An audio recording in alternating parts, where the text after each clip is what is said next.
आज शेतकरी विरोधी काय कायदे, जीवनावश्यक वस्तू कायदा, अरे माझा कांदा परदेशामध्ये विकू शकत नाही, साखरेचा भाव वाढला की निर्यात बंदी लागते, गव्हाचा भाव वाढला की निर्यात बंदी लागते, कापसाचा भाव वाढला की निर्यात बंदी लागते, सोयाबीनचा भाव वाढला की निर्यात बंदी लागते.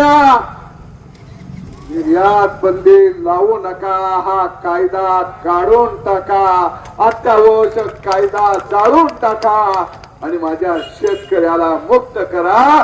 मोदी साहेब, आम्ही अमेरिकेला हरवू शकतो, आम्ही ट्रम्पला हरवू शकतो, एवढी ताकद गावगाड्यातल्या माझ्या शेतकऱ्यामध्ये आहे. एवढी ताकद आम्ही तुमच्या बरोबर आहे.